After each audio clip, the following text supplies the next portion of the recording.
It's pretty.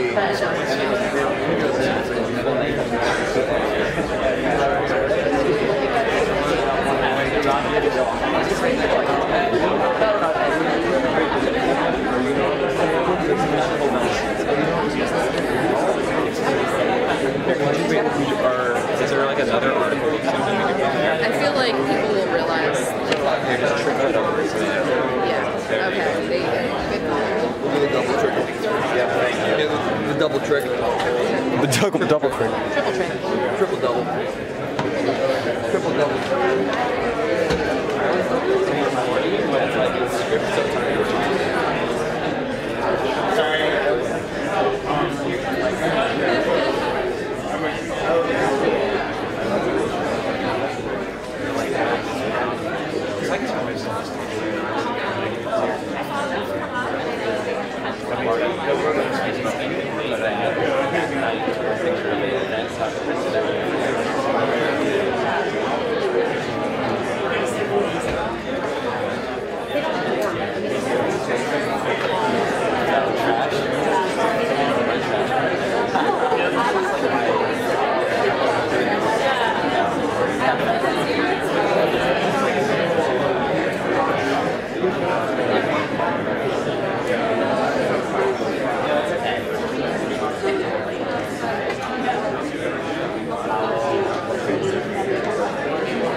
Hey guys, what's up? Welcome to God in a Bottle. Whose first time is at one of our Brooklyn Psychedelic Society events? Wow, okay. Well, we have a small but growing community called the Brooklyn Psychedelic Society, and I hope you guys enjoy this experience and can come to some of our other events. But thank you very much for coming. Who's been to the Brooklyn Psychedelic Society before? Where are my peeps at? What's up, guys? Bring it. Woo! Yeah! Woo! Talk to the new people. So thank you for coming. I'd like to introduce our speakers tonight. We're joined by Hamilton Morris of Vice's Pharmacopoeia.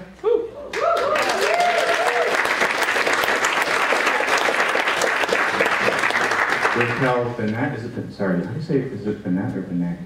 Bennett. Raquel Bennett she's a clinical psychologist and founder of the CREA Institute.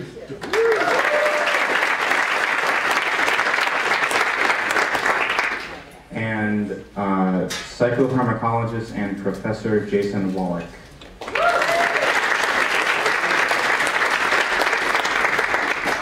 So we're here to talk about legal marijuana.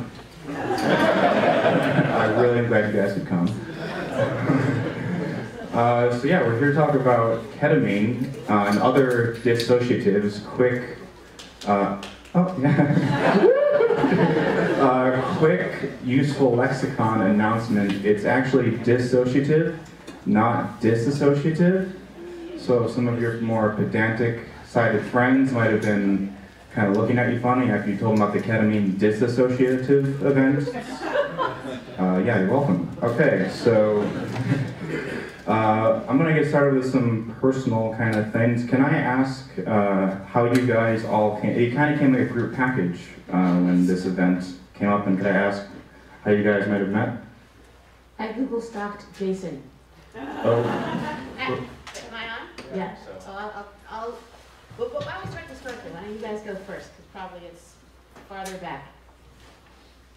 I met Jason in 2009 at a Horizons conference, and at the time I had been in Haiti collecting this supposed zombie poison, and I was looking for someone that had access to analytical instruments so I could see if it contained this chemical TTX, and Jason was a PhD student at that time, and he generously offered to analyze the zombie poison, and then we've been friends ever since and worked together, and even co-authored a few publications on the subject of dissociatives. Yeah, Hamilton comes down to the lab all the time, and I really commend, he's a journalist, obviously, but a scientist as well. I think that's rare. He should be commended, but he works in the lab with me all the time, getting his hands wet, making chemicals and doing cool stuff, so. do you have a good zombie poison hookup still? Or? It's not a good zombie hookup. Yeah, I think we still some in the freezer at the lab. So if you want some inactive zombie poison, I might be able to hook that up. So let's see. And so I met these guys in 2016. I was organizing the second CREA conference at that time, which is an event that's devoted to the use of ketamine in psychiatry and psychotherapy. And about 2 weeks before my event, we're now going into the 5th year, but at that time it was the 2nd year. And about 2 weeks before that event, I had found a medical pharmacologist who was going to come to my conference at that time to answer questions for me about the pharmacology and pharmacokinetics of ketamine, which was over my head. I was getting a lot of questions that I couldn't answer. And anyway, I had someone lined up. He had to drop out due to a family emergency, and I was freaking out. And I was in my dining room banging away at my computer, cursing, as I tend to do. And I had a friend over who was patiently waiting for me to finish work, and who was watching television. He was channel surfing, and I was sort of ignoring him. And all of a sudden, some skinny white dude shows up on the TV screen. He was yakking on about PCP and psychedelic fish. And my friend says, "Raquel, have you seen this?" So I looked, and we looked at each other, and we were like, "Oh my God, is that legal?" Anyway, the next thing you know, some other little skinny white dude, sorry friends, gets on the screen and is explaining in great detail the chemistry and pharmacology of PCP. And I thought to myself, God, I need someone like that to explain to my group of clinicians how ketamine works. I need that guy. And so I Google stalked him. I found Jason, who was a guest on Hamilton's show, first season PCP. I found out who he was, and I started writing to him. And I started calling the secretary for the department of the school, and then later the dean. They thought I was nuts, but finally somebody took pity on me and gave me Jason's cell phone number. Correct me if I'm wrong. So finally I called him, we're like a week before my conference, and I said, "I'm sending you a plane ticket. I need you to come to California." And he thought he was like in a Keanu Reeves movie, like get on the plane. But eventually I prevailed, and he came, and well, we've been friends ever since. Jason actually is the star of the show at CREA Conference. He's able to answer questions that nobody else has any idea what the heck is going on. When did the Keanu vibe end? Was there like a abrupt, was it gradual or abrupt? Where did it end? You have to get on the plane. You have no choice. I need you to get on the plane. He's right there. Very persistent, but I'm very glad I went. I was a little bit unsure at first, like, I don't know, it's like a week out, but yeah, very good decision. So if it's not too personal, can I ask how you guys had what was your first interaction with ketamine or dissociatives, if you'd like to share? Okay, or we can, I have like 2 other questions here. Let's see, my story starts in 2002. Anybody have a story that starts before 2002? that you want to share in this moment? Yeah, so the reason I got interested in this subject, it's personal for me. It's all totally driven by desperation, is the truth. So I was struggling with really severe refractory depressive illness for about a decade in my 20s. I'm 48 now. And I had had some psychotherapy, which was modestly helpful, somewhat helpful. I had tried a whole bunch of conventional oral medication, which had horrible side effects and wasn't helpful enough. And next thing you know, a friend of mine who was a psychiatrist took me to see an underground psychedelic shaman who gave me a variety of medicines which were either not helpful or which made things significantly worse. So that was pretty upsetting. And then at the end of that, with the help of a psychiatrist, I was able to have an injection of ketamine. This is 2002.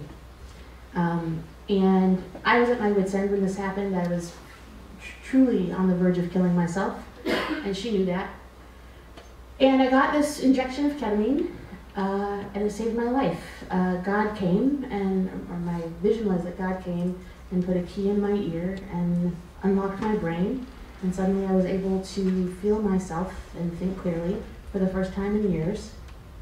And I thought to myself, holy guacamole, what is this? And I thought to myself, I was up in the case space, I thought to myself, how is it doing that?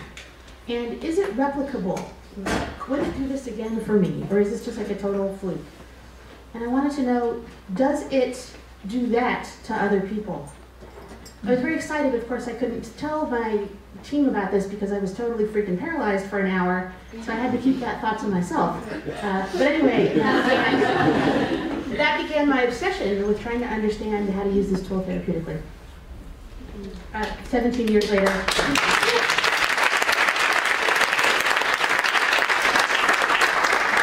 So, bing, bam, boom, here we are, and I just want to say for the record that I totally did not expect for my career trajectory to be world famous for psychedelic drugs, but what are you going to do?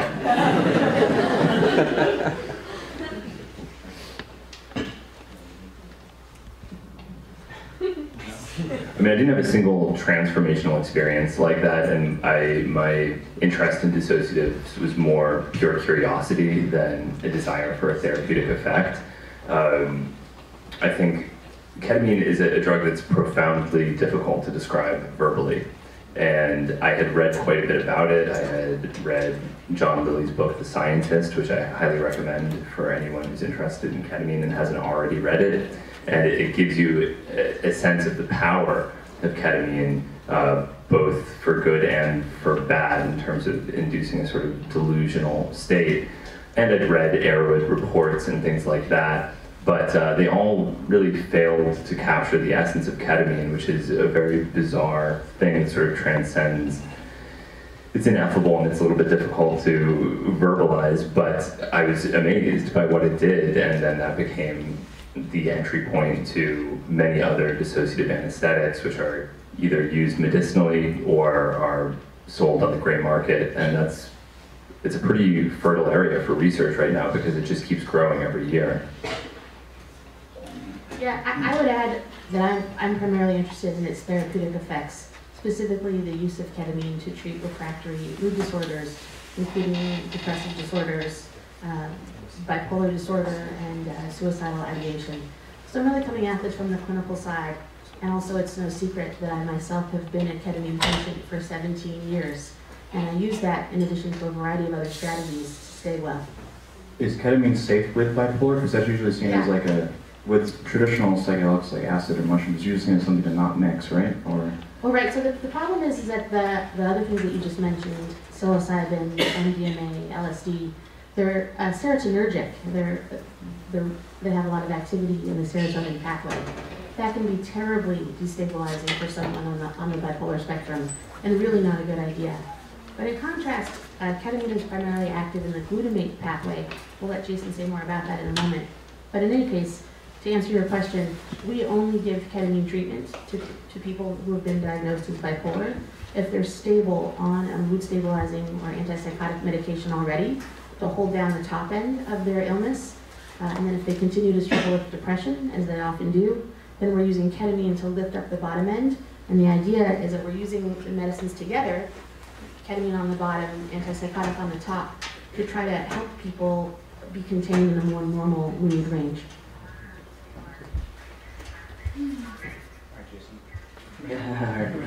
Well, I guess, I mean, I'll say, you know, I'll give this story, I guess, how I got interested in dissociative drugs and spent, you know, the last over 10 years studying them. It started when I was really young. I was always very fascinated by psychoactive drugs. I can't really describe it. Even in like 3rd and 4th grade, I would go to the library and take out those propaganda kind of scare story books and just like ferociously, you know, read them. And I actually have a very distinct memory on the school bus reading the one about PCP and people thinking they could fly and all these ridiculous horror stories. But it didn't scare me, it just fascinated me a lot. And so, you know, there was some anthropological field work that I won't get too into. Eventually, I got to college, and because of my interest in psychoactive drugs, wanted to study, you know, how do these things do what they do? They have such profound effects, both at a personal level, just from a phenomenological level it's interesting, and also the therapeutic potential is also very important. And so I'm interested in all those things. And so, you know, I did my undergraduate in cell molecular biology and focused on, I was interested in cannabinoids and classical hallucinogens more than. When I went to University of the Sciences to do my PhD work, there were several labs doing work with psychoactive drugs. But one lab run by Dr. Adeboye Adejari was doing work with PCP as neuroprotective agents. A lot of people had given up on PCP and other NMDA receptor antagonists in that field, but he felt that there was still potential for this class. And because of the work he was doing, you know, in medicinal chemistry and pharmacology, that was my interest as well in my background from my undergraduate research. And I never would have thought, hey, PCP is what I want to study, but I was like, well, this is interesting. I find it fascinating. The techniques he's using are things that I want to improve and learn, and so I might as well do it. And I really fell in love. It's a very fascinating class of drug. He also was an incredible advisor and gave me, you know, countless freedom to explore that area and explore my own interests. And so, you know, sort of developed into that, and I became more and more interested in understanding how these drugs work and finding sort of the ways in which they can be used clinically, and also understanding how they cause things like hallucinations and dissociative effects. One, because we can use that information to design better drugs for the clinic by improving their tolerability, but if we understand how they're causing hallucinations, we might learn something about how the brain's machinery also generates sensory perception. So would someone mind explaining in a nutshell, maybe generally, how dissociatives are therapeutic, or maybe why? That way? Oh, maybe you can I can give you a historical, Sure. the pharmacodynamics, but so there are some ethanol accidentally. It was a serendipitous discovery, but for a long time people have been looking for anesthetics that would produce an effect like an opioid, that is something that would cause a loss of consciousness so that surgical procedures could be performed, but ideally wouldn't have some of the side effects that opioids have, specifically respiratory depression, which can be fatal. And a chemist named Vic Maddox, who was working for Park Davis, discovered PCP serendipitously and found that it had the same sort of anesthetic effect, but that it didn't suppress respiration in any way. So this was a very exciting discovery. And it was moved into clinical use pretty rapidly, first in animals, as this is typically done, and then it was approved for humans. But there was a sort of emergence phenomenon where people, after the surgical procedure was complete, would create some kind of ruckus in the hospital that was difficult for the healthcare providers. And I guess that's the way it went. So the idea was, how can we improve on these drugs? It clearly had very desirable therapeutic properties. And so there was a sort of initiative to find new derivatives. Vic Maddox, this original chemist, made quite a few himself. And then another chemist who was working at Wayne State University, named Calvin Stevens, who was not, as far as I can tell, the history here is a little bit spotty. He was not a medicinal chemist as far as I can tell. He was actually just doing a sort of mechanistic study of this specific rearrangement, this thermal rearrangement. And he found a ketamine-like drug, and then later discovered that it had PCP-type anesthetic properties, and it was also tested and approved for human use and came to replace PCP specifically because it had a shorter duration and other improved therapeutic properties, so that this, even though it did cause an emergence phenomenon similar to PCP, it wasn't as prolonged, which made it better. And the term dissociative anesthetic, the first person to administer ketamine to a human being was this physician named Edward Domino, who's sort of one of the titans of aryl cyclohexylamine dissociative research. He's not the pizza guy, no. He's a great guy. He's still alive, actually. What's the word again? You said you guys, originally we were going to title the event Ketamine and Other Archelycotoxins. Aryl cyclohexylamines. Aryl is like Xylamine. it's like an aromatic ring connected to a cyclohexane ring, which is a saturated 6-membered carbon ring, and then an amine, which is like a nitrogen. Okay, so if that's anything to anyone. So Domino got approval to test ketamine in a prison population, which is actually still done to this day, but is a bit more controversial. It used to be routine to test new psychoactive drugs on prisoners. And still legal, you said? Yeah. Actually, it doesn't seem to be done in the United States as frequently. I just saw a recent study that was use of a cannabinoid called nabilone in treatment of PTSD-associated nightmares in prisoners in Canada. So they're still doing it to some extent. Probably they're doing it quite a bit, if I had to guess, but I don't know. Don't quote me on that. So anyway, Domino gives ketamine to a prisoner and is describing the effects that he observed to his wife, who's named Tony Domino. And interesting fact, John Lilly's wife was also named Tony. So there's two wives of ketamine pioneers with named Tony. Okay. Just had to throw that out there. Everyone here know John Lilly? Are people familiar with that? Okay. That's good.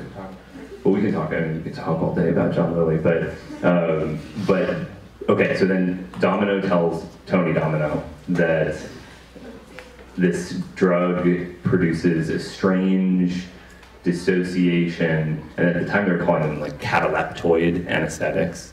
And she's like, it sounds like a dissociative anesthetic. So she coined the term. That's where it all comes from, Tony Domino. And from there on, it became increasingly popular because it didn't have any of the problems, or didn't have a lot of the problems associated with the opioids. It was used as a battlefield anesthetic in Vietnam. It continued to increase in popularity. There was a World Health Organization report that said that it may be the most widely used anesthetic, period, in the world. So it's an immensely important anesthetic, and that's just like a taste of the history. But I can't even remember what the question was. It was I think I started making a joke about pizza or something, and then you... No, it was before the pizza joke. Okay, I think Archelyca, whatever means, it was or before that as well. dissociatives, something. I'm feeling a bit dissociated after the... So... You were asking about the history. Yeah, I was curious how it works. Dissociatives even began to become seen as like a therapeutic sort of thing, like that, and we just, yeah, that was the question. So yeah, Jason, did you have anything you wanted to add? Yeah, I think that's the basis of it, and as you know, any drug becomes widely used, people start finding new uses for it, off-label uses. There was also a lot of research into understanding how these drugs acted. At the time they were discovered, no one had any idea how they did what they were doing. and later work by David Lodge found that they're NMDA receptor antagonists, which there was work already with drugs of that nature that had shown anticonvulsant properties and neuroprotective properties and all sorts of things. So you see this essentially branching out of interest with this class of drugs in all different therapeutic areas, as analgesics, new painkillers. Ketamine's, been used off-label as an analgesic for decades as well. And so, numerous things. I mean, even there's been interest in their use in diabetes, as well as tinnitus, ocular pressure changes, all sorts of therapeutic indications have been pursued.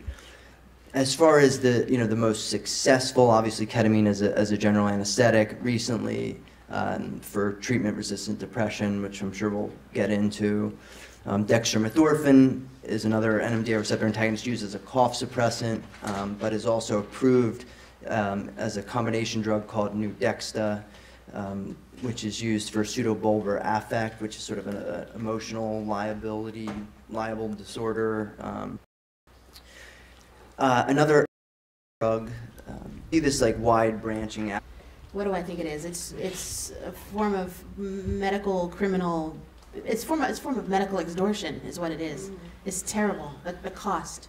Well, yeah. I mean, to play devil's advocate, I think what it's going to come down to is how much the physicians are charging for the office visit, because just the price of the spray is not that different from what I see a lot of physicians charging for ketamine infusions for the same dose. That's problematic too. Well, just as a yes, but that's, I mean, so it's not like they're doing something that's like different from the current status quo. I mean, I agree the whole system has problems, but it's, if you want to criticize, I think then we have to criticize the whole entire infusion community, or at least ones who are charging $1,000 an infusion. I mean, that's crazy for $25 worth of white powder. I just want to be really clear. I want to just be clear that a 100 milligram dose of ketamine, when acquired correctly through an appropriate medical channel, is $1.59. $1.50, less than $2 for the actual medicine for generic racemic ketamine. And I'll let Jason explain what that exactly means. But what are they charging per dose? Anybody know? It worked it out to about $31 a milligram. Okay, and then how many milligrams? Somebody? It's like, yeah. What? 600 to 800 a dose is what they're charging.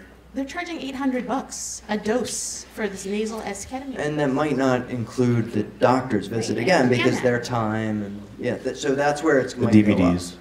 Right, but my point is that the professional's time is a constant, right? It's the same amount of time if you're providing generic racemic ketamine or if you're providing left-handed filtered patented ketamine. There's a tremendous difference in the cost of the medicine itself because of the patent. We need to talk about that. But I want to say for the record that I'm in favor of using injectable, racemic, generic ketamine when clinically needed, and that physicians should provide that and patients should ask for it. But another thing is insurance will now cover. But again, to play devil's advocate, insurance may not cover that, and so those patients are going to pay. It won't cover it. Whereas for S-ketamine, they will be covered, and therefore, yes, the insurance company's paying more, but the patient's not. The other thing is doctors are going to be much more comfortable using that FDA stamped of approved nasal spray, and so I think we're going to see much wider use and greater patient access to ketamine, which is the most important thing. I mean, I do agree fundamentally, these cost issues are a part of a much wider systemic issue in our society. But if insurance is going to cover it and more patients are getting access, I understand that. And Janssen put out, probably $1 billion to get this drug approved, to prove, to the FDA that it does work. And that is going to go, it's a huge social accomplishment. It's going to go a long way to convincing a lot of physicians who might have been on the fence about using it. And they showed that it's safe. They did a bunch of toxicity studies. And so, it's easy to like point fingers at them and say it's all about the money and stuff, and it is. I mean, yes, Ah. of course. And that's Of true. course. But that's how American capitalism works, and I don't know that, you know, we could talk about better systems, that's a whole nother debate, but I will say from seeing where money comes from for research, you're not going to get money from investors unless they think they can profit off of it. It sucks. But if I have a good idea and I say, well, yeah, it'll be really cool because then we'll know how this receptor, you know, mediates this pathway in the auditory system. They just don't care. You know, it's like, oh, that's great, but I'm not giving you 50 grand. and nuts?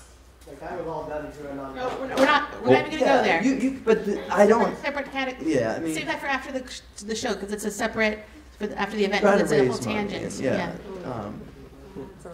But you know, Jason, to But your even that now you're seeing with psilocybin there, it's not. Well, we won't get. It's not into going it, well. But yeah. But it's to your point, Jason. I do really appreciate that Johnson & Johnson shouldered the burden of putting out all the money for all the trials that were necessary for FDA approval. So good on them for that.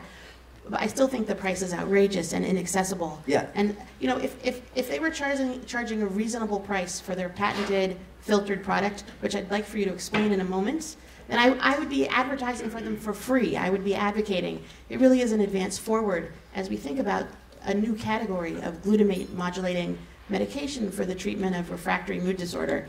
That's good. The problem is that the price is too freaking high. And there's a tremendous precedent in medicine of using injectable ketamine. Every ambulance in this country carries injectable ketamine on their rig. They give it out in every ER. We know that it's safe. We know that it's effective. There's really no good reason It'd be to great not. if insurance would cover that. And Okay, so it's a process, right? It's not an endpoint.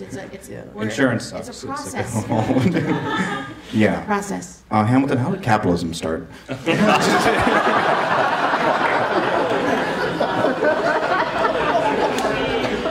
Just kidding, sort of. Well, I was actually going to ask, do you think with the prices of this, it seems like maybe there would be, like, what I imagine, I was running the Brooklyn Psychedelic Society, I get a lot of people who are clearly distressed, who come to me like, I really need help, I'm like an undergrad, I've been depressed for so long, like what do I do? And when you have things like this that are like the studies show, it's, you know, efficacious for treatment-resistant depression, like people are going to be much more drawn, legitimately drawn to the underground use of ketamine. And I'm curious your guys' thoughts on, would you speculate that that might be a legitimate way to get similar benefits? Well, certainly not a legitimate way. But some people, not the majority, I would wager. You're saying? I'm just saying, like, it's, when you have something that substantial, like $1 billion costs this much money to go to it, and it's like out there in the public, if someone, let's say, both like from a legal standpoint, if someone gets caught with ketamine, they're like, why are we doing this? Like, I was trying to not be depressed. It's like, and they're doing that like genuinely. It just seems like very inhumane. Like, that's not news to you guys, but I'm saying, like, that's gonna happen. Like, I meet people sometimes in the Psychedelic Society who are like moms and pops, like Hasidic Jews sometimes will come in. There's a couple of problems that need to be named with that approach. Well, no, I'm not talking about an approach. I'm just asking, like, that's going to happen more and more.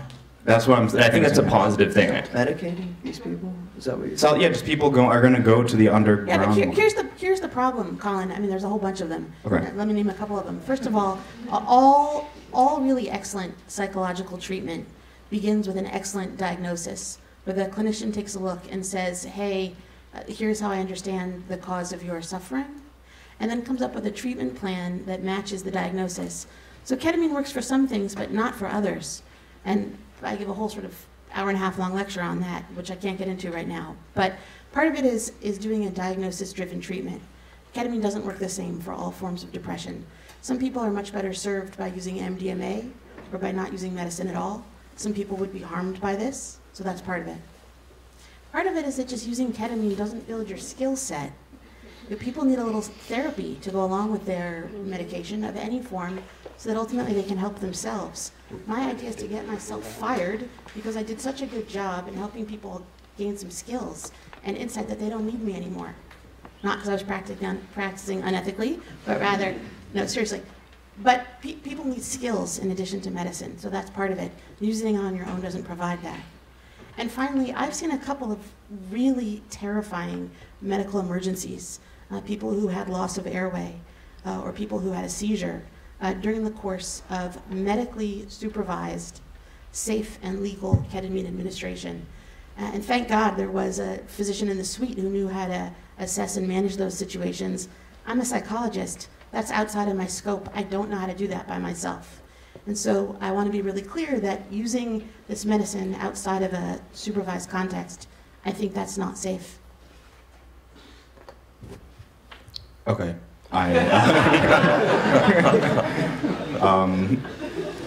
Don't do ketamine, guys. Well, I was going to say on the bright, on the Thank bright you. side of all of this, like, you know, again, back to this interplay of the gray and black market and the medically sanctioned world of science, there's an interplay. So black market ketamine is still available. It will probably always be available. And this is a way to increase our understanding of this substance. So maybe it won't be much more available. This is all going to have to be determined by what insurance covers Isn't in the black future. market ketamine, though, just medically made ketamine? That's been... Mm-mm. And it could be anything in that white powder. That's true, but I'm Typically saying... diverted from pharmaceutical supplies, but there's some exceptions where, you know, a company might be producing a batch of ketamine during the day for a pharmaceutical house, and at night they'll make an extra batch. I highly doubt they go through quite the same degrees of stringency to make sure the impurities are at the right levels and all that. But the biggest producer of illicit ketamine is probably illicit. Probably. illicit labs. Yes. Yeah, yeah, It's, that's it's, all. a, it's a difficult synthesis to do clandestinely. I know, yeah. Just kidding. Jokes. Pizza jokes, ketamine jokes. So many. But sorry, what were you saying, Hamilton? You were describing how the transition to is going to enhance like the illicit market. Well, it will just enhance our understanding. I mean, it's not ideal. I think that everyone would agree that it's not ideal, and it remains to be seen exactly how many people will truly be given access to affordable ketamine through the approval of Spravato. But at the very, Go ahead. But at the very least, publications will be generated, our understanding of ketamine as an antidepressant will be increased, and it's a stepping stone, I hope, that may increase availability of ketamine as a treatment for depression in general, and it has been increasing dramatically over the last few years. At some point, Colin, can I talk a little bit about different ways of using ketamine Definitely. therapeutically? Please. Is this the right moment for that? Yeah. Okay. And I want to make sure that Jason or anybody explains exactly what S-ketamine Yeah, is. So I'm happy we'll to. circle back to that. But there's a lot of confusion in the field about how ketamine is being used. So let me see if I can clear some of that up right now. So let me put out a couple of different ways of thinking about ketamine treatment. This is ketamine treatment for severe and refractory depression that hasn't responded adequately to other conventional interventions. So some docs are giving ketamine as a biological or biochemical or pharmaceutical agent, and they're giving it in a sub-psychedelic dose. So the dose of ketamine on purpose is designed on purpose to prevent you from having a psychedelic or mystical experience. That's the fundamental model. And Spravato, this S-ketamine product, and also most ketamine infusion that you see advertised on the internet. Even for therapy, it's at the sub-psychedelic level? Okay, so there's a therapeutic protocol in place called the NIMH protocol. So this was approved by the National Institute of Mental Health, I think, in 2017. And so the protocol is to give 0.5 milligrams per kilogram by body weight of the patient of ketamine in a 40-minute long saline drip. And the patient sits there and receives the ketamine, and it helps their depression. Unfortunately, the dose is, for many people, the dose is too low. And so the way they get but they don't want you to have psychedelic experience. They don't want to raise the dose when working this way, because having psychedelic experiences, I guess when you're actively suicidal and you think that you're in the presence of God, I guess that's a bad thing. It's not totally clear to me how that works. But anyway, The idea is to prevent psychedelic experience. And so to get around this problem, what they do is they cluster treatment together. They give 6 treatments, usually in a 2-week, sometimes 3-week period. The idea is to get enough medicine cumulatively into your body to do the magic thing that ketamine does to relieve severe depression. This is a medical model where the patient doesn't participate at all in the treatment. All they do is they just show up to the appointment, and then the medicine or the doctor does all the rest of the work. And this isn't fundamentally a bad model. This is a very excellent model if you need surgery or certain other kinds of medical interventions where you want to just like lie there and you don't want to do anything. It's great, except for one thing, which is it's not clear to me that this is the best way to help people who are having a mental health problem, is to make them passive and powerless. I think that's a terrible idea. So in contrast to that, let me talk about a different way of using ketamine. Same medicine, different strategy. A different way of using this tool is to use ketamine as a lubricant for psychotherapy. Somebody mentioned MDMA over here, so much like the MDMA paradigm. So in this model of using ketamine, it's used with a psychotherapist. And the idea is to use the medicine to be a little bit relaxing and a little bit intoxicating, to help the patient get to, verbally, material that is too painful or too shameful to get to otherwise. And when you ask clinicians who practice in this way why the patient is getting better, why their depression is relieved, they'll tell you that the reason the patient is getting better is the metabolism of this stuck psychological material. Again, this is a sub-psychedelic dose. You don't want the patient too far out. You can't talk to them if the dose is too high. But I just want to be clear that in the first model, the infusion model, nobody's talking to the patient. And in the second model, the emphasis is on the talking. And I want you to understand that in a psychotherapy model, each person in the room, the therapist and the patient, are each being called on to contribute 50% of the effort to make it a success. And there's a third model in therapy, which is a psychedelic or shamanic model. So in this way of working with ketamine, it's mostly done by injection at like 1.0 to 2.0 milligrams per kilogram. In this model, the visions are valued. That's the point. So in the first 2 things I said, you're trying to avoid visions. That's considered a problematic side effect. In the third way of working, the visions are considered meaningful. They're considered a gift from God. And the role of the therapist is to ensure the patient's physical and psychological safety during the treatment. And then after that, as a therapist, you work with the patient to extract or construct meaning out of what they saw, out of what the patient saw, and to convert their visions into something actionable. Help the patient to convert their own visions into something actionable, something to get the message from the medicine about what they can do differently, even a baby step in their own lives, to move themselves toward wellness. So there's 3 totally, fundamentally different, conflicting paradigms, different ideas about how to use this same tool, ketamine. So what do I want to say about this? The question that I get asked the most as a ketamine specialist, the question I get asked the most is, can I have some free drugs? And the answer is no. But the question I get asked the second most as a ketamine specialist is, which of these strategies works the best? What's the best route of administration for this medicine? What's the best dosing strategy for this? And the answer is they all work. Different treatment for different people.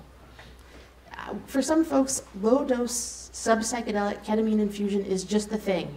It's gentle, it's pretty darn safe. We send people to the anesthesiologist all the time who need this approach. And some folks need ketamine-facilitated therapy. They actually need to talk during their ketamine treatment. They get a lot of benefit out of that. And some folks, actually 1/6, 1 out of 6 of my clinical population actually qualifies for psychedelic ketamine treatment. Trip to Pluto and back, the whole banana there. It's a much smaller number than you would think who actually benefit from this. It can be very scary if you do this and you're not adequately psychologically prepared. As I said, there's some danger involved.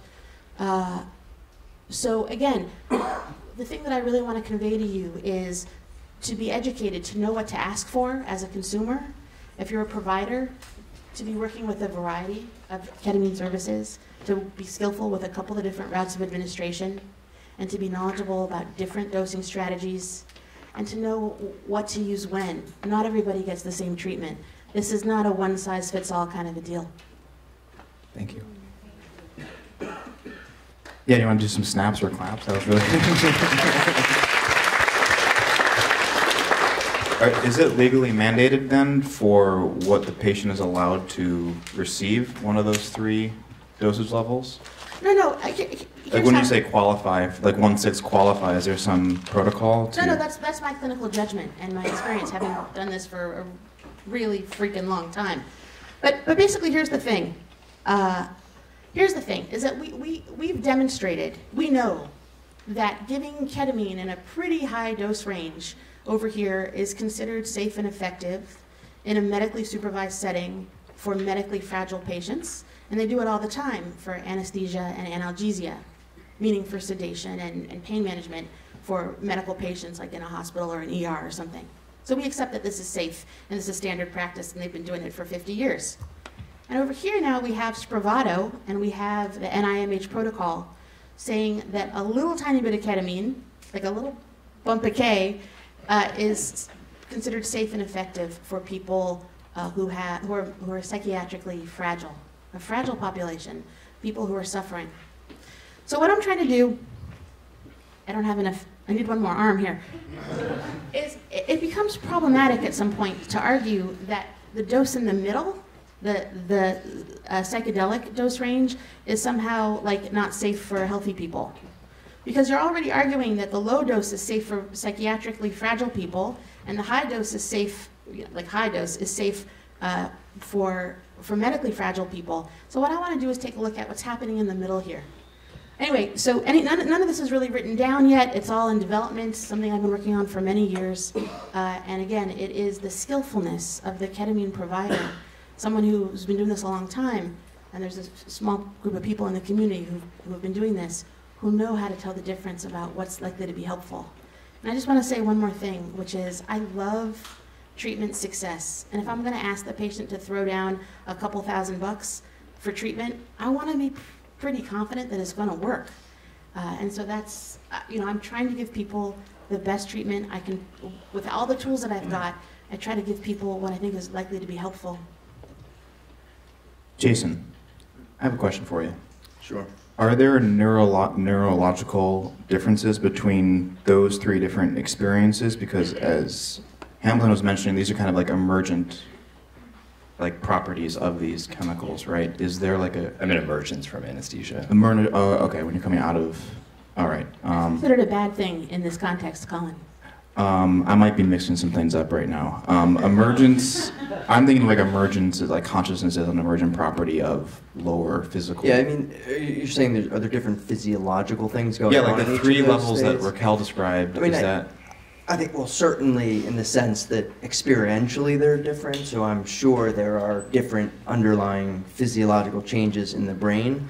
To what extent it's the same changes just to different magnitude versus the incorporation of new pathways is unclear. And the true reality is, I mean, I can talk about various hypotheses to explain the dissociative effects, the hallucinations, the antidepressant effects. The reality is we don't know at all. And that's insane to say, considering millions and millions and millions of dollars have been spent, but we really do not know. There are many different hypotheses that they all have advantages and a lot of disadvantages. And so, it's kind of absurd. The one thing we do know pretty well is that the NMDA receptor seems to be key in all of this. But so these drugs block the NMDA receptor, which is a major glutamate receptor in the brain.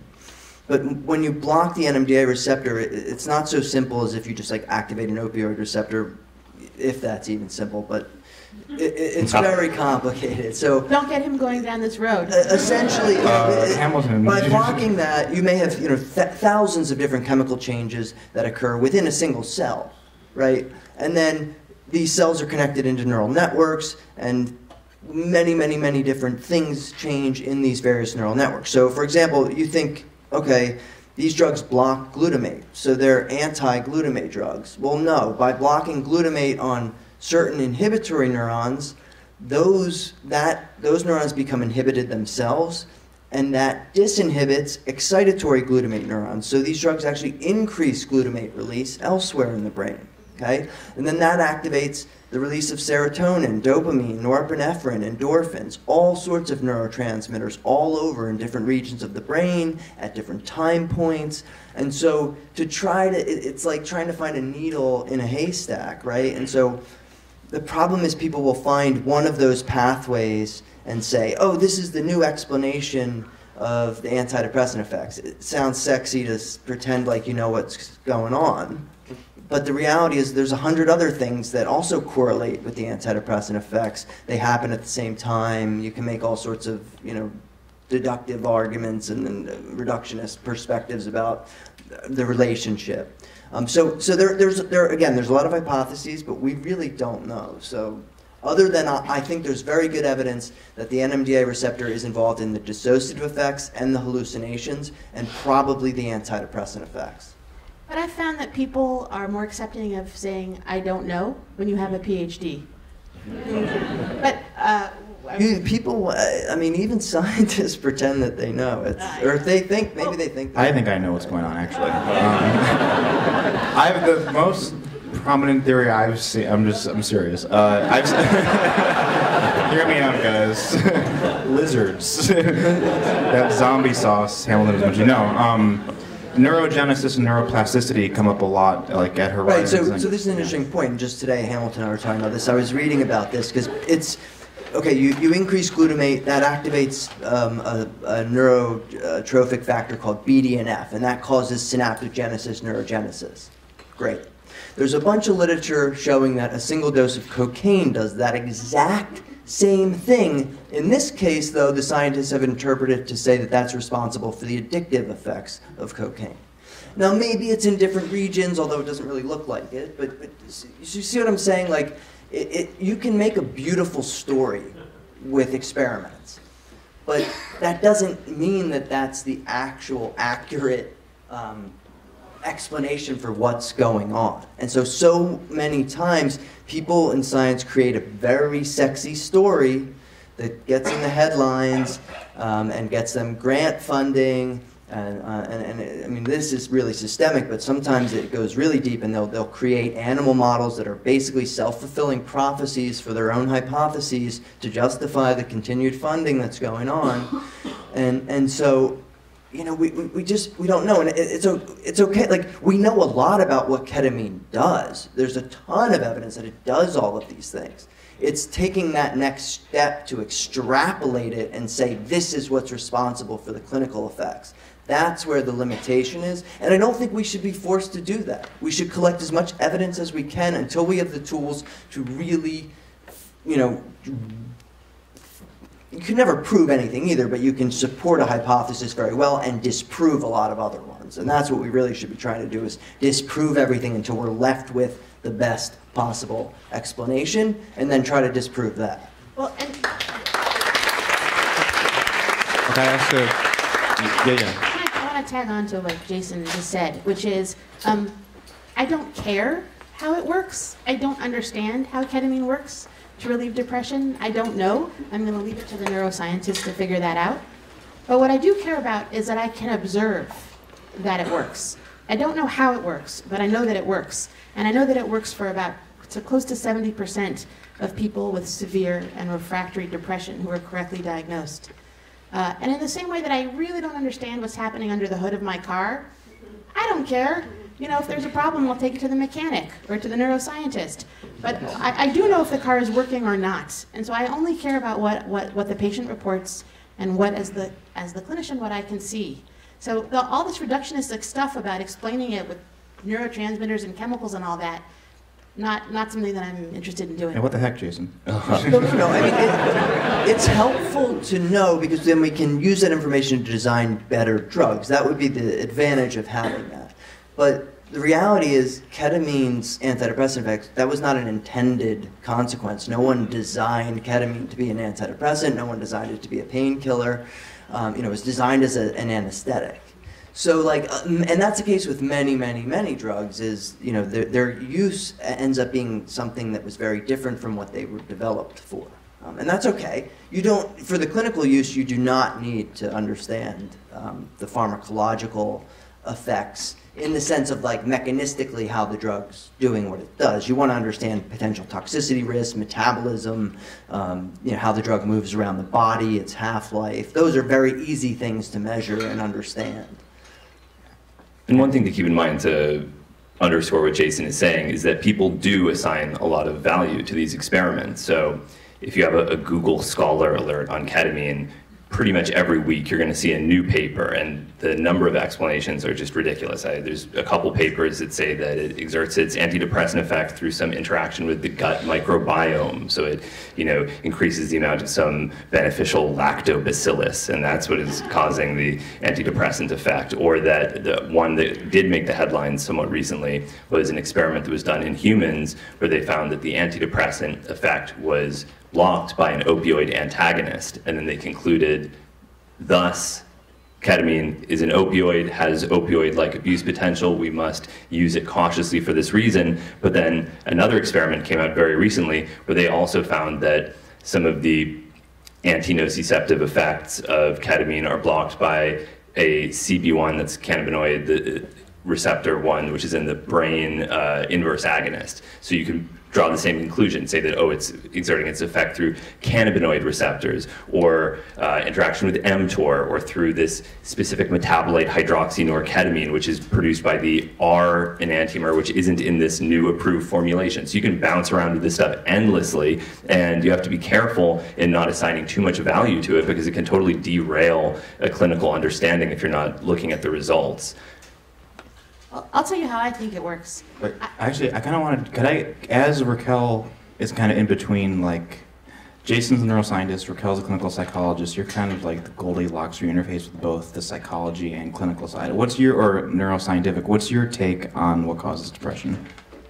My take on what causes depression? Yeah, or like, I'm curious, Hamilton. How much time do you have? I'm just curious, what you might, I don't know.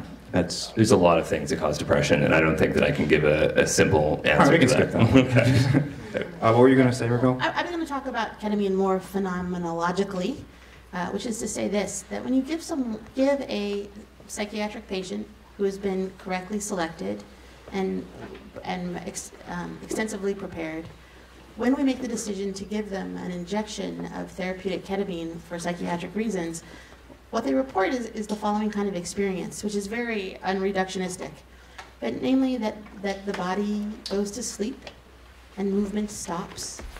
Automatic body function continues, like swallowing and breathing and blinking, and the movement of food through your gut, which is called peristalsis.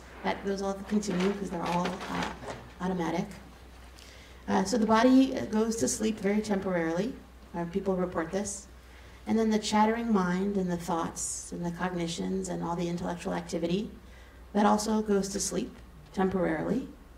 And what happens is, what people report is that the thing that, the essence of people's personality, the Raquelness or the Jasonness or the Hamiltonness or the Collinness, whatever that is, the essence of who you think you are is released.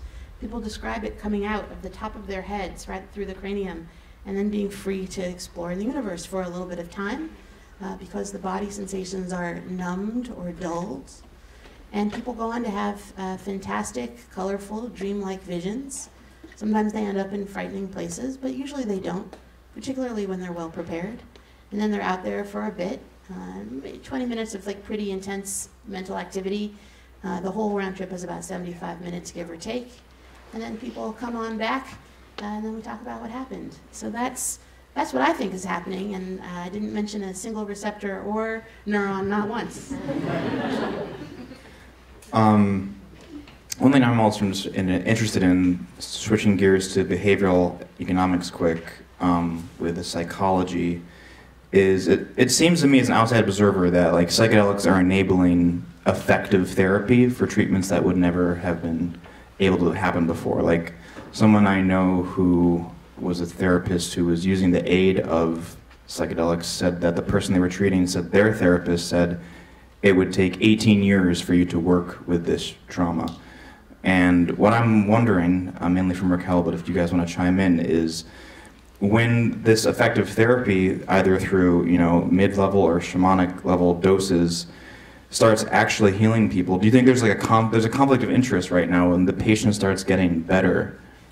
I want the patient to get better. Right, but wouldn't you say that's a difference in how therapy's been going on? Like, think about it as it is traditionally without psychedelics or something, and there may be just kind of, you see people getting happier, and you might be thinking, fuck, this is like, I'm losing a source of income here. And like, that's gonna change. I'm wondering if you agree with that, if you think it's gonna change things. It doesn't seem like they're gonna be losing any money with Spravato, or any of these. It seems very profitable. That's the problem with Spravato, right? That's the problem, is that it's not necessarily, Spravato, the nasal spray thing, it's not required that it's embedded in the context of an ongoing therapy relationship.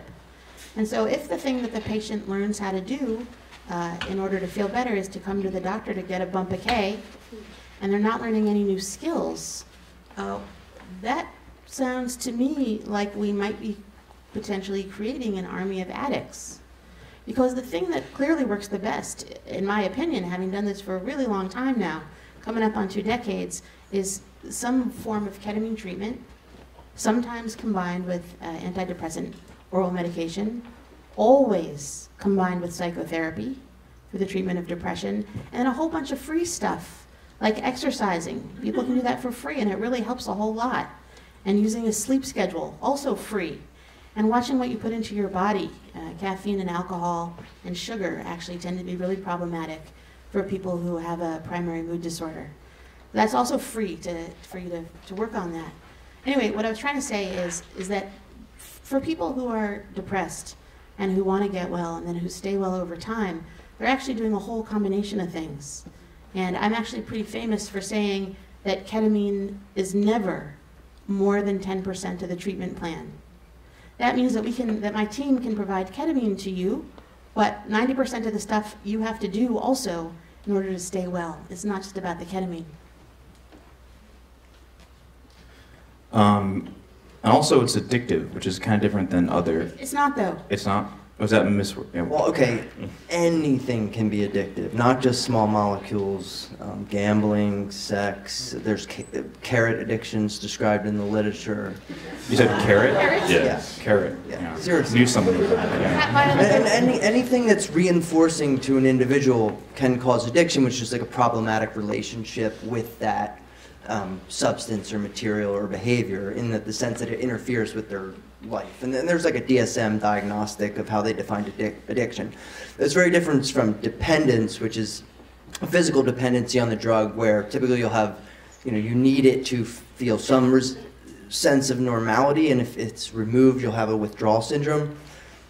And even most drugs have some withdrawal syndrome, even caffeine and nicotine, and some are much, much milder, and some are much stronger than others. Opioids, GABAergics, and alcohol is a GABAergic, have severe withdrawal syndromes.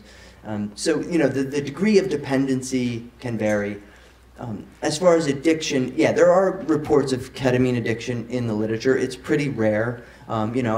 Cannabis, I'd probably, if I just had to off the top of my head, say, it's probably a similar kind of risk of addiction as cannabis. Maybe benzos and I don't even know, though. They might be a little worse, yeah. But it's so, again, I hate to say, because anything can be addictive. So it's never, I always get asked that, is this drug addictive? And it can be. It depends on the individual and various factors in their environment. So yes, but I think ketamine's very low risk for addiction. I would add to that I don't, in what I've seen, I don't think that ketamine is particularly physiologically addictive. It's just not dopaminergic enough, as Jason said. Was that you're saying dependence, or? Well, I'm talking about it. Well, what I was going to say is that it is, of course, possible to become psychologically addicted to ketamine. I don't think the medicine pulls for that. It is, of course, possible, but we haven't seen a lot of addiction yet in therapeutic ketamine administration, and we do follow people carefully. Most of the people are in psychotherapy in an extended way. I was going to say something else about this, though. ketamine addiction. Oh yeah, it appears that a key to not becoming addicted to ketamine, physically or psychologically, has to do with having the interval be long enough in between exposures. And we're not exactly sure because it hasn't been fully studied yet, but I'm going to take a wild flying guess that it's around 3 weeks in between ketamine sessions or ketamine exposures. If you were waiting 3 weeks in between each ketamine administration, you don't seem to become tolerant. You don't seem to need an increasing dose to get the same beneficial effect, and we don't seem to be seeing addiction. When people start putting ketamine exposures closer together, recreationally or therapeutically, then we start seeing tolerance phenomenon and other concerning stuff. So that's what I know about this. And I think it's important to think about the history of ketamine because it was largely defined by two people who did become pretty seriously addicted to it. And I would agree that the addiction potential is far lower than something like amphetamine or morphine, but that in and of itself can be a little bit insidious because you see it all the time with cannabis. Many people are quick to tout cannabis as 100% non-addictive, and by many definitions it is, but there are also people that use it every waking moment of their life, and it's probably, and actually quite a few people that do that, and it's probably not ideal for everyone. And I think part of that stems from people's reluctance to acknowledge that there can be problematic use and dependence and that you have to regulate your use. So in the 1970s, when there was very little knowledge of non-medical use of ketamine or ketamine addiction, there were two people, John Lilly and Marcia Moore, who were not really aware of the possibility that ketamine could be addictive. They both began using it very frequently. They both entered a pretty seriously psychotic state as a result of their continuous high-dose use of ketamine. This is not something that happens to everyone. This is not, something that resembles the way that ketamine is typically used as an antidepressant now. They were using it every day and at very high doses. But in the case of Marcia Moore, she died, not as a result of a direct pharmacological effect of the ketamine, but actually the exact nature of her death is a little bit mysterious. But it seems to have played a role in her going out into the woods in the wintertime and freezing to death. And with John Lilly, he continued using ketamine for his entire life until he died. His death was not associated with the use of ketamine, but he did have a pretty serious bicycle accident that actually was after he'd been cut off from ketamine. He started using PCP, and that's what resulted in the bicycle accident. But he also almost drowned to death, drowned a number of times. So dialoguing with dolphins or something? Yeah, he was also doing some pioneering dolphin research. That brings up a good point, just to kind of tag on to what Hamilton just said, which is that a lot of the risk and problem stuff that occurs with respect to ketamine, as I understand it, outside of a medical environment, is accidents, poor judgment or injury. Mixing ketamine and alcohol is a totally terrible idea. That can be physically dangerous, not to mention impairment in judgment. But anyway, accidents, and then the whole Marcia Moore thing. Behavioral toxicity is the #1 cause of death. And the same is true of PCP as well. With PCP, people regarded it as a very dangerous drug, but it was behavioral toxicity. Most of the people that died drowned. Oh, but can we talk about PCP for a moment? Actually, I do want to talk about the other. You guys gave me a laundry list of interestingly spelled drugs to mention while we're here. You did want to mention though. You wanted to go through ketamine harm reduction before we. I think we've kind of worked it in. All right. I've tried to work it in. Do you guys feel adequately knowledged about ketamine harm reduction and ready to transition to PCP? All right. Apparently, there is a variant of PCP called 3-MeO and 4-MeO, something or the other. Are you guys familiar with? Jason, you brought this up yesterday. First of all, what you want to give anyone want to give a little history of PCP, or? Hamilton sort of touched on it. Okay. I would say that, interestingly, PCP is Schedule 2 by the DEA, not Schedule 1. I think it's underutilized and underappreciated. People are afraid of it. It has a bad rap, and so we have not been looking at it enough as a potential therapeutic agent in a contained environment.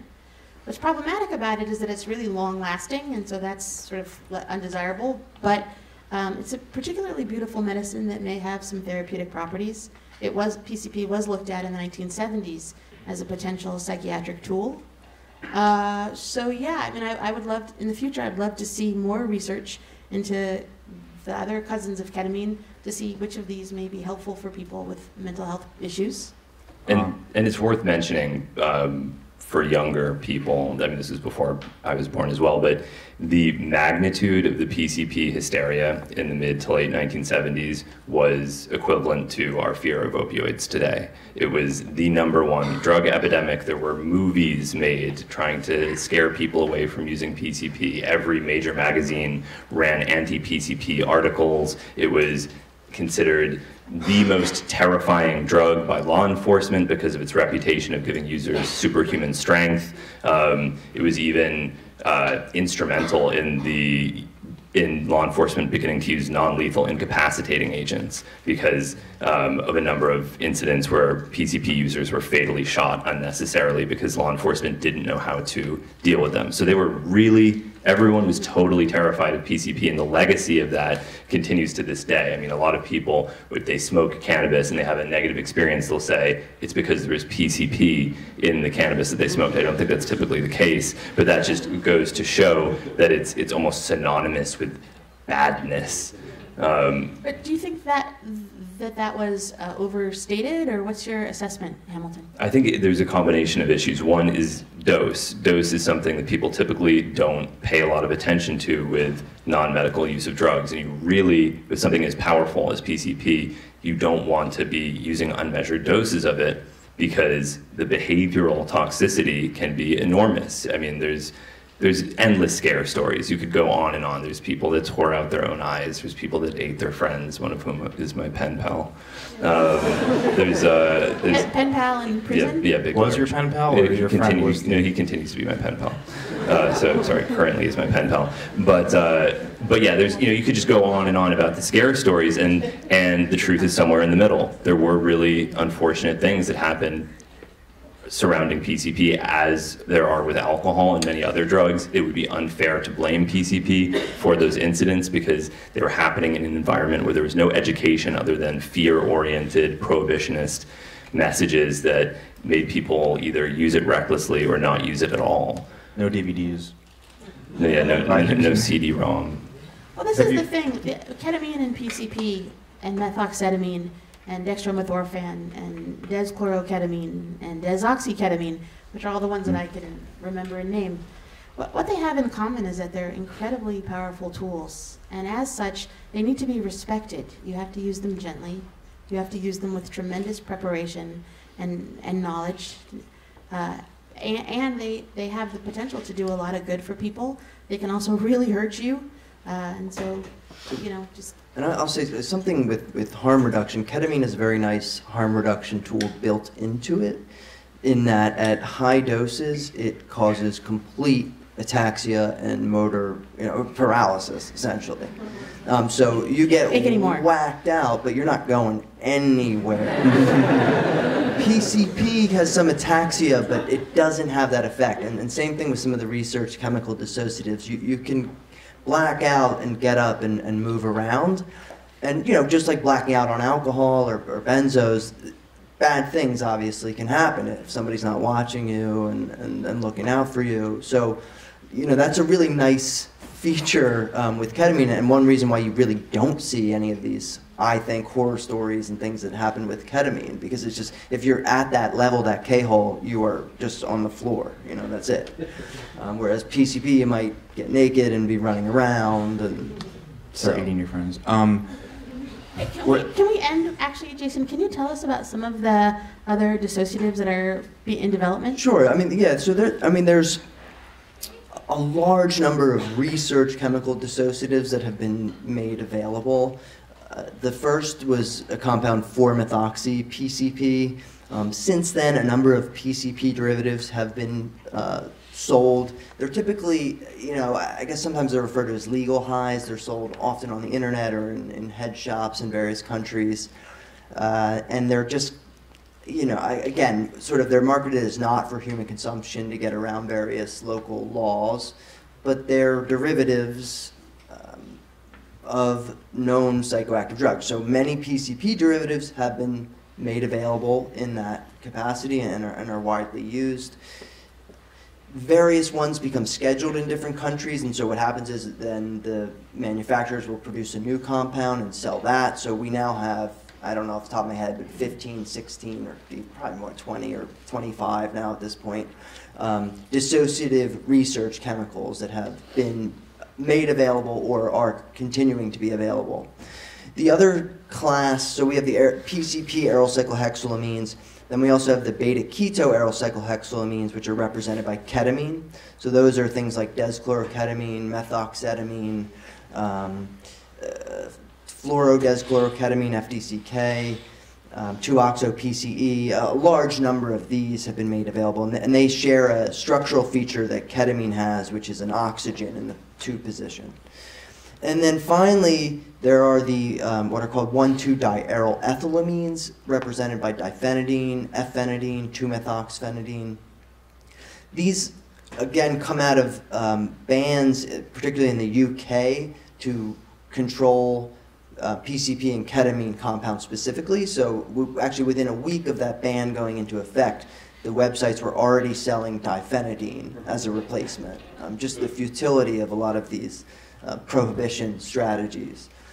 And diphenidine has some similar, I mean, it's an NMDA receptor antagonist. Pharmacologically, it's very similar to PCP type compounds and other dissociatives, but it's sort of structurally in between PCP and MK801, which is another very potent dissociative drug. So What's that last one? MK801. MK801 sort of used as like the gold That's based standard. on MK1 or something, the It's a naming? Merck compound.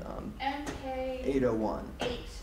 MK801. And that's not a research chemical. That's sort of like if you're doing research with NMDA receptor antagonists in the lab, you're almost certainly using MK801 as like a just selective controlled NMDA receptor antagonist. It would be your positive control, like your known NMDA receptor antagonist. It's used, tens of thousands of studies, and at least.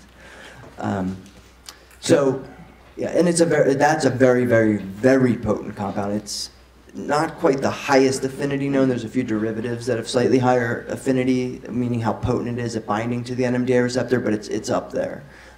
Okay, I want to ask Hamilton a quick experiential report. So as you said, PCP has like a bad rap, and not many people hear positive accounts of it. But have you taken it? Is it possible to give us your most positive account of it possible, just for people who are? Because people hear positive things about ketamine, but we never really hear a positive account of like PCP. If you'd like to. He actually has a whole episode on his show about this. Okay, never mind. But if you have like a little short. Well, again, I mean, just to emphasize the dose, there's nothing extraordinary about it necessarily. If you take 5 milligrams of the hydrochloride salt, I don't know that it's that different from 3-methoxy-PCP or any of these other derivatives that have been sold on the gray market. This is, I think what is most remarkable about it is that it isn't all that remarkable, despite its fearsome reputation. There's nothing about PCP that's all that strange, and there even was a very brief clinical history of PCP in psychotherapy, and certainly during that period, you don't see anything bizarre happening. Well, slightly bizarre, but nothing cannibalistic. But is it similar, like in experience to ketamine, would you say? Longer lasting, not as anesthetic, you could say, at lower doses. Again, this is all dose dependent, so it's hard to make these sorts of generalizations. But yes, vaguely similar. And I've gotten emails from people using PCP even in the 70s to treat depression. Right. And they're all actually pretty similar from what I understand. PCP, methoxetamine, ketamine. You're talking experientially, right? Experientially, the people report that they're all in the same ballpark. Pretty close. There's no like outlier, like kind of like zombie poison level or something. The one thing most people probably even couldn't tell the difference. If you tried the MK. But the one thing that we're trying to do here, I gotta get in here, is we're looking. From my perspective, we're looking at other medicines that might be helpful to people for various clinical applications, and then we're also trying to find something that does something like what ketamine does that doesn't cause cystitis. So cystitis is irritation of the bladder caused by too much ketamine exposure. And it turns out that this is going to be a big problem. And so we're trying to figure out, are there other NMDA receptor Big antagonists. problem in the legal use of it? Because that's actually a problem they have a lot of, I've heard, I think there's a study An where- issue with illicit use as well as medical. It's turning out more and more. It's unclear exactly the extent, but it's definitely a concern. Even in the recent, Janssen trials, there was no cystitis, but there were reports of dysuria and frequent urination. It all resolved, but it's something to closely monitor and be aware of, and they're going to put it in the product insert. It's enough that they're That's what worried. I've heard is the most panic media around ketamine is people having to get their bladders removed or replaced or something like that. And from constant. It's definitely been shown to be frequency and dose dependent, but there may also be individuals who have various genetic predispositions that make them more susceptible to the effects. Well, I actually have a hypothesis about this, that's totally unproven, but I'll just share with you what I think. I actually think that the antihistamine and anticholinergic and drying effects of other oral psychiatric medications might make people more susceptible to cystitis when they get therapeutic ketamine in a medically supervised way. I actually think there may be an interaction between conventional medicine and ketamine, but we'll see. It's certainly possible.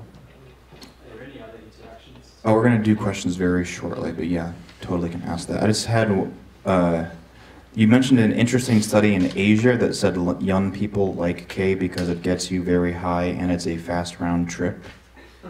Yeah, Do you want to talk about that I one? think I might have sent you that note. Oh yeah, that actually, you wrote this email to me. Do you want to talk about that? Is that study pertinent here, or do you want to not? I think I sent you that comment because we were having an email exchange, and that was under the heading of addiction or problematic ketamine use, and there was a study that demonstrated, or that interviewed people with addiction issues with ketamine in Asia, young people, and they reported that what they liked about it is that it was a big experience that was short in duration, and that they could take it after school and still make it home in time for dinner. That wasn't meant as a plug for ketamine. That was just an example of problematic Really use. quick. That's really all I have to say about that. Okay. I think want to open up soon. Is there anything else you guys wanted to say or point out before we do that? Great. We have 20 seconds for questions. There are mics over there, but we could probably hear you. So who is the guy who just asked that? Yeah, go ahead.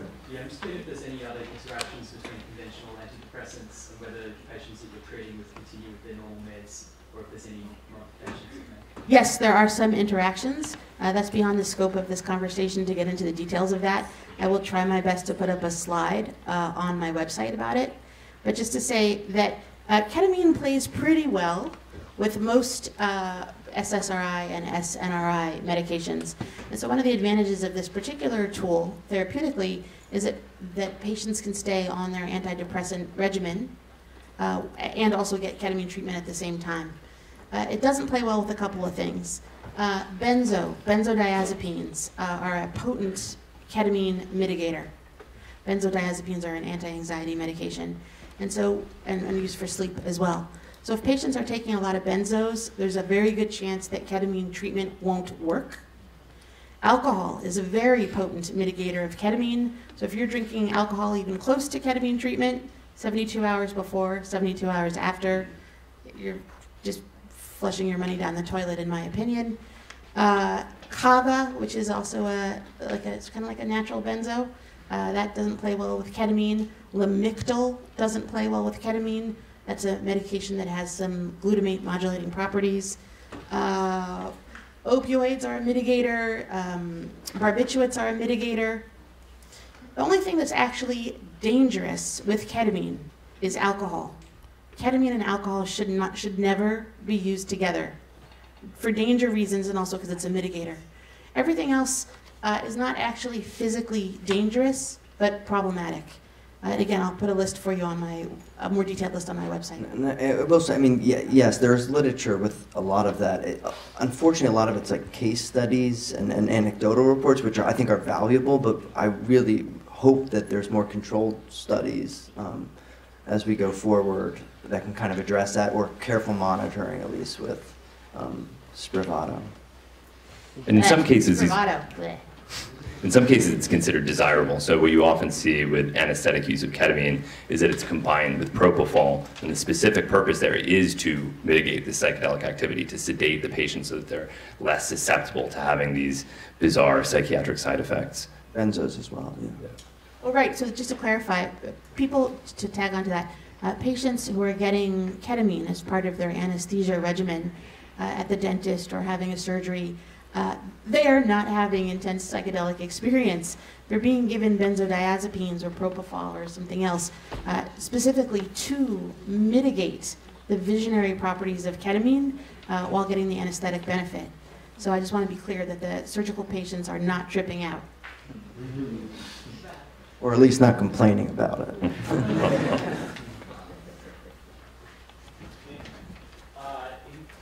didn't catch if you guys got background to what the difference of S-ketamine is from regular ketamine, and is it just so they can patent it? Yes, it's filtered. Well, okay, so, Sorry, yeah. Okay, so ketamine, the cost would be to the end patient.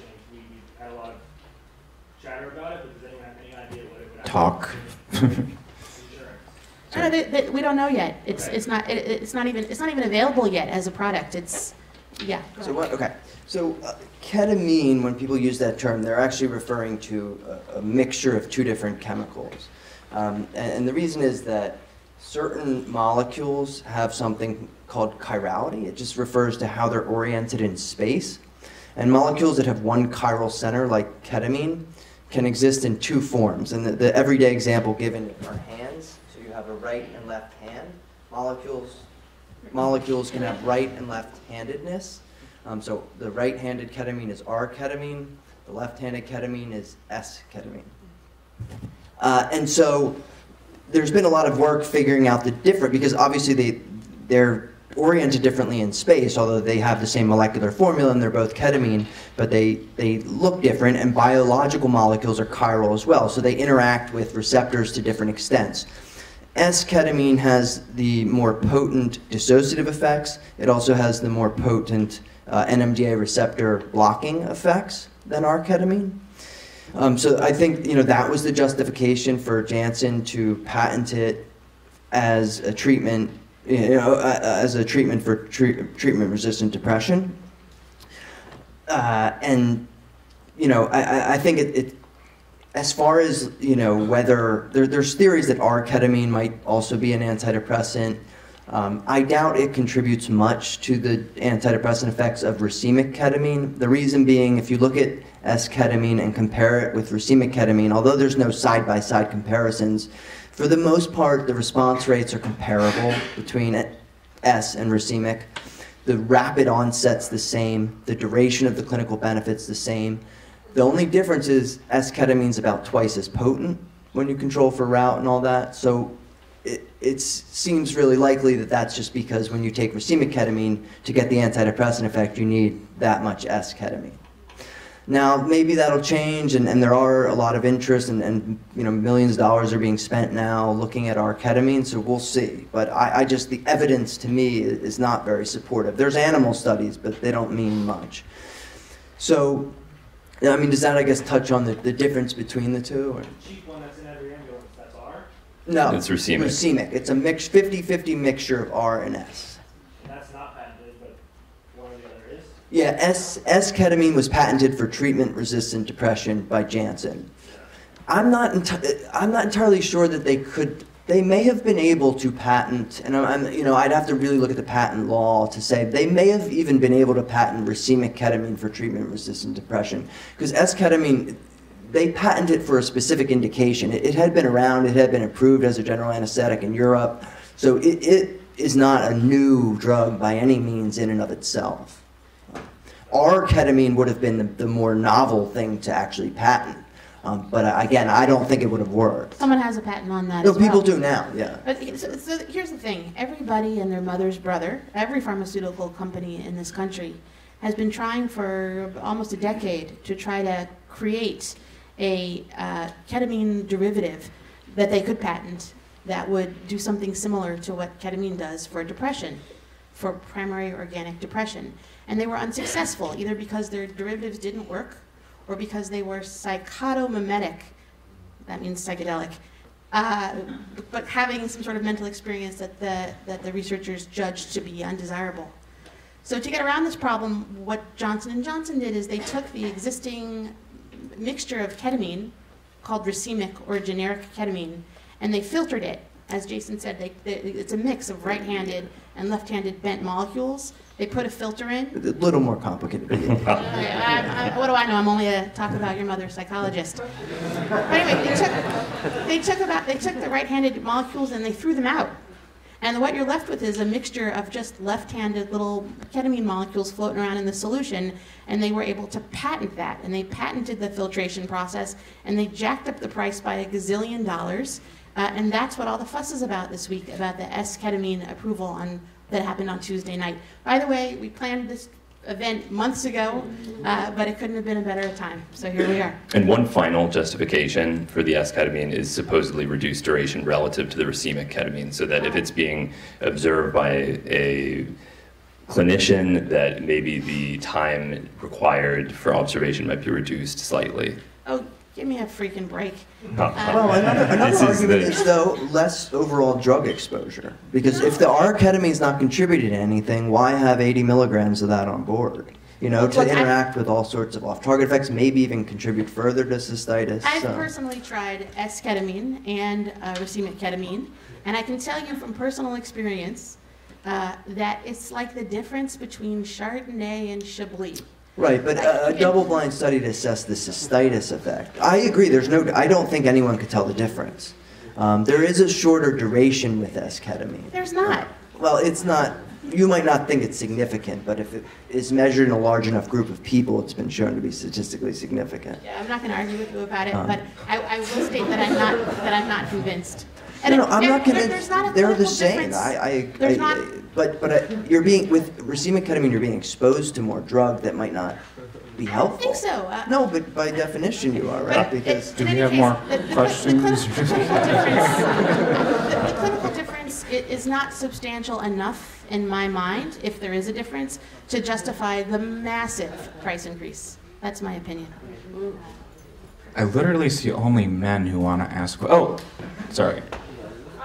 So Raquel, earlier you were saying that like not all depressions are the same, and that some people will be harmed by using ketamine. Yeah.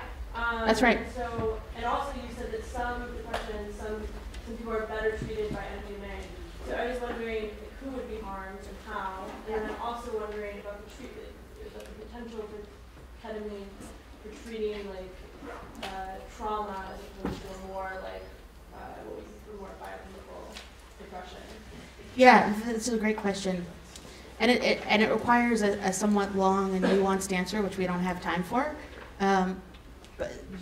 So just to say that this is just the tip of the iceberg on this conversation, but it is not a great idea to use. We're using ketamine too much because it's the only tool that we have that's available that does something like this.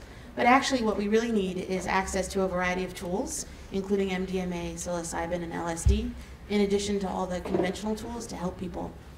And for people who have had dissociative trauma, so that they felt like they were coming out of their body at the time of the trauma, you know what I mean? And or for people who had significant trauma very early in their life, they tend to not do so well with ketamine treatments, and some of them find it distressing. So I think MDMA is a superior tool for the treatment of many kinds of trauma. There is an exception to this, and that is that the deeper the relationship is between the therapist, the provider, and the patient, and the more love and trust that exists in that relationship, probably the more leeway you have to try things that are challenging for the patient. But I can tell you right now that I think it's a misrepresentation for anesthesiologists to say that they're going to give you a bag of ketamine outside of the context of a therapeutic relationship, and that's somehow going to be helpful for PTSD. I think that's problematic, and I think we should be careful and thoughtful about this. Time for a couple more. You go ahead. Have you looked into the synergy between Well, yeah, so MAPS, I just, like, as you're looking about the bladder issues, like, from my experience, it could be a way of, like, greatly reducing the amount of vitamin needed because they seem to, like, really... so, yeah, it's a great idea, and other people have had that idea and have been talking about it. There's some talk of creating a pill combo of MDMA and ketamine together. We can talk later about the possibilities and problems. Are they like trying to make more raves happen also? Like what else is on the agenda? Well, we wanted to, yeah. We promised you New an little interesting talk. parachutes to crush up your MDMA in. But the problem is that at the moment is that there are too many bureaucratic and political barriers for us to be able to study a combination like that. We're already killing ourselves to be able to study ketamine, and over at MAPS, they're working so hard to try to study the therapeutic indications for MDMA. So I think it's radar. That's a shame because in my experience, the two together are better than either one on their own therapeutically. Well, so again, I would argue, or I would offer that these very powerful visionary medicines probably work the best and are best suited to being used in some sort of therapeutic holding context, in a safe environment where there's attention to setting and attention to relationship. I think ultimately that's going to give the best result. Why did you title this God in a Bottle? I was really looking for a catchy. Actually, Raquel thought of it, and I don't know. She suggested it, and I thought it was. It's the nickname for ketamine. Is God in a Bottle. In what context? Never mind. Oh, I forgot. Next question. Now what? Cool. It can give you I don't know if you'd ever call it an entheogen, but it can give you like spiritual experiences at high enough doses, as Raquel was mentioning earlier. So I think that made it make sense. Well, we didn't really get to talk about this very much, but one thing that patients who have received therapeutic ketamine, one experience that they report very commonly is that they believe themselves to be in the presence of God, or that they have an experience of their own divinity, or they have an experience of the sacredness of their life, or a sense of sacred purpose. Sometimes people express it as being embraced or surrounded by divine love or supreme acceptance. So there are slightly different words that people use, but it seems thematically clustered around this idea of divinity. And so how ketamine is doing that, I have absolutely no idea. But I'm going to leave it to Jason to figure that out and get back to me. But the fact that so many people have reported this phenomenon is really quite interesting. And that's how it came to have the name God in a Bottle. Thank you. Elizabeth? Hi. Thank you very much for putting this together, Colin. That's fantastic. And your knowledge, everybody's knowledge, is blowing me away. And my question is ketamine helpful for anxiety? For No. existential anxiety? Existential anxiety is different than biological anxiety. So here's what I'll say about this. Sorry, I don't mean to hog the floor, guys. So one thing that you see really commonly, I will do my best to answer your question. One thing that we see really commonly are patients who have depression with prominent anxiety. So those two things often go together. And this is really a puzzle because ketamine treatments, and specifically ketamine infusion, some people, about 50% of the patients that I've seen and that I'm aware of, report that ketamine treatment is helpful, that it's soothing, that it both has an energizing or mood-lifting component and also has some sort of mood-stabilizing component also. So about 50% of patients who have depression with prominent anxiety feel helped by ketamine treatment. But about 50% of people with the same description, it makes them worse. It's agitating. It's too stimulating. And so when we see patients who have prominent anxiety as part of the clinical picture, God, I sound so nerdy, geez. They have to have some sort of anxiety management plan in place ahead of time that we've agreed on so that they can hold themselves together after the treatment in the event that they become agitated. So that's part of it. And then, so I'm talking about clinical anxiety. You mentioned existential anxiety. Well, so existential anxiety is a whole different, like existential angst, like why are we here? Well, okay, so this is... Yeah, why are we here? I'm sure I can tell you in 2 minutes or less. So, this is a fascinating question that you're touching on, and this might be a great place to end, which is this question of whether it's legal and whether it's legally defensible and whether it's ethical to use ketamine as an adjunct for psychotherapy for people who don't have an Access 1 disorder. So as it stands now, the only time that you're allowed to give ketamine treatment or use it in therapy is if the patient has a diagnosable disorder with observable functional impairments, and the patient has tried and failed multiple attempts at conventional treatments, and that whatever you do as the clinician is what's called up to the standard of the clinical community, meaning that you could have the notes from this case and take it from one provider and show it to another provider, and they would say, yeah, I would have done the same thing. That seems like a reasonable course of action. So back when I started Kriya Institute in 2015, there was no clinical ketamine community. There was no one to show the case to, because there wasn't anyone else who would admit to knowing anything about this. So I'm going to answer your question in a roundabout way, but one of my goals in creating Kriya Institute was to create a clinical community where we could stand up for each other and help each other in the event of a legal challenge. Anyway, we spent the first 5 years of this whole thing, from 2015 to the present, trying to argue that ketamine is effective for treating depression and that it's safe. And now that the FDA approval that came this week, in the last week, has solidified that point. So we no longer have to have that conversation. So now the conversation shifts, and the conversation that we're having in the clinical ketamine community is the following, which is we have a medical agent, a medication on our hands that clearly has rapid acting antidepressant effects that we believe to be pretty darn safe when used correctly by highly trained medical personnel, and that happens to be highly hallucinogenic. And so now we're at the point of asking the question, are the visions useful? Are they valuable? Is it a distraction? Is it problematic? Is it adding something to the clinical benefit? How are people making use of this? Should we be trying to dose under this and avoid it? Should we be giving this experience to more people? Should we be giving it to well people? So now, now we're really at that point of asking this question, what is the value of these visions? And is it useful for other things in psychotherapy? And I just want to go on the record of saying that I think the visions are tremendously useful when patients are properly prepared and when they're adequately supported.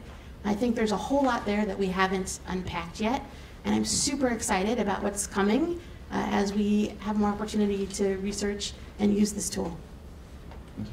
I'll do one more. Does anyone have one particular for, yeah. You said that ketamine is like the only one that you can work with, but what about other legally available dissociatives like DXM, nitrous oxide, Datura, etc.? Yeah, we should be studying those. And the reason that we're not studying them is that there's a fundamental bias in science and medicine, Western medicine, against psychospiritual experience. And so the researchers and the clinicians, to a large degree, are asking the wrong questions, or they're failing to show enough interest in these things. But yes, I think PCP, dextromethorphan, GHB, what was the other thing you said? Nitrous, xenon, you mentioned. How about Datura? I wouldn't call that a dissociative. What would you call it, Hamilton? It's an anticholinergic deliriant. Right. Scopolamine has shown rapid acting antidepressant effects in a lot of preclinical research. I'm not sure about clinical, but. Wouldn't you say it has dissociative effects? That's a deliriant. Deliriant? I mean, the word dissociation is kind of weird because there's a dissociative component to many different pharmacological classes. But when we're talking about dissociatives, we're talking about glutamatergic NMDA antagonists. This is like a specific subset. So nitrous oxide, ketamine, PCP, DXM, memantine, and so on, MK801. And they've tried. I mean, these things have been looked at. They've been looked at quite a bit. I mean, even MK801 has a whole clinical history. They used it as a treatment for ADHD. They used it as a treatment for epilepsy. They've been trying for a while, not in this psychospiritual capacity necessarily, but they've been trying. They've recognized that there is a huge potential here. It's just been difficult, and I think it's going to remain difficult. I think we're seeing a change, even at Korea. I mean, the years I've been there, the perspective has changed. People who were hardcore thinking the visual phenomenology, psychedelic experience was something to be avoided, we're starting to come around and see that, you know, maybe this does have potential. I think it has to be done in a very careful, cautious way, and which is something you always do an excellent job of emphasizing, and that's going to be the trick. And how do you bring that to like a wider clinical use? That's, I think, going to be a challenge, but I also agree that I think that can be an incredibly useful tool with these materials to further their efficacy and make more sustainable responses. Yeah, there's a lot that we don't know, and we're like the surfboard at the front of the wave here of all kinds of interesting new information becoming available, and this is a super exciting time to be a clinician, and it's a super exciting time to be alive. Well, thank you. You guys want to give a round of applause for our speakers tonight?